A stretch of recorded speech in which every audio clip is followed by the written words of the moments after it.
और मैं ये कहना चाह रहा हूं, मैंने ये सीखा अपने पिताजी से और सीख सकते हैं इसको, ये केवल तुक्के की बात नहीं है, सीख सकते हैं। मेरे जो पेरेंट्स हैं, पिताजी और माँ, वो एक अनूठा कॉम्बिनेशन है। अच्छा, किसी शादीशुदा जोड़े से अकेले में बात करके देखिए, जब वो कंफर्टेबल हो आपके साथ, आप उनको बोलिए कि मुझ में और मेरी पत्नी में या मुझ में और मेरे पति में ज़्यादा चीज़ें मैच नहीं होती हैं। सीरियस होकर बोलना, मजाक के मूड में नहीं, सीरियस मुंह बना के बोलिए, थोड़ा भरोसे में लेके। दुनिया का हर जोड़ा आपसे बोलेगा आप में तो फिर भी कुछ मैच होता है, हम में तो कुछ मैच नहीं होता, एक भी मैच। सारे जोड़े ऐसे ही चल रहे हैं। सबको लगता है कि उसका घर बढ़िया चल रहा है, मेरा ही ठीक नहीं चल रहा, क्योंकि उसका घर आपने फेसबुक पे देखा है, अच्छी अच्छी फोटो देखी हैं।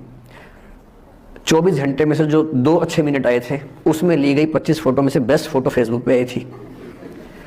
और अपने घर में आप बाकी 24 घंटे में से 2 मिनट छोड़ के बाकी देख रहे हैं, तो दूसरे का घर हमेशा अच्छा लगता है कि यार लाइफ हो तो उनके जैसी हो। तो हमारे माता पिता भी स्वभाव उनका भी थोड़ा अलग रहा, सबका है, हमारा भी है। तो मेरे पिताजी हैं मस्त मौला आदमी, जैसे कबीरदास एकदम फक्कड़ मस्त मौला आदमी, भाड़ में जाए दुनिया उस मूड में रहते हैं, नुकसान हो जाए भाड़ में जाए। गीता का सार उन्होंने अपने मन में बिठा लिया है।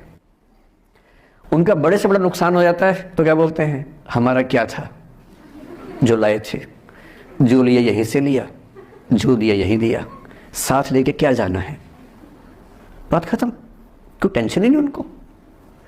और बाकी सब लोग टेंशन में कि अब क्या करें, ये हो गया वो हो गया, कैसे मैनेज करें।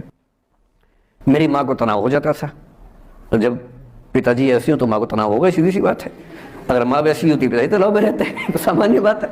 जब घर में एक व्यक्ति मस्त भोला हो तो बाकी लोग तनाव तो फिर बांटेंगे ना आपस में।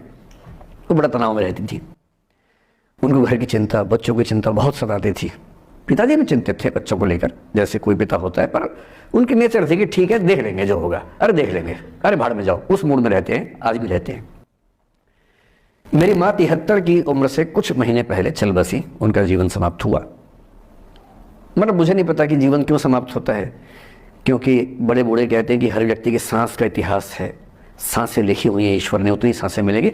मुझे बहुत भरोसा इस बात में है नहीं, क्योंकि भगवान ऐसा क्यों करेगा कि जापान में सांसें ज्यादा लिखेगा और अफ्रीका में कम लिखेगा? भगवान ऐसा क्यों करेगा? और अगर सांसें पहले से लिखी हुई हैं तो हमारी जीवन प्रत्याशा क्यों बढ़ती जा रही है?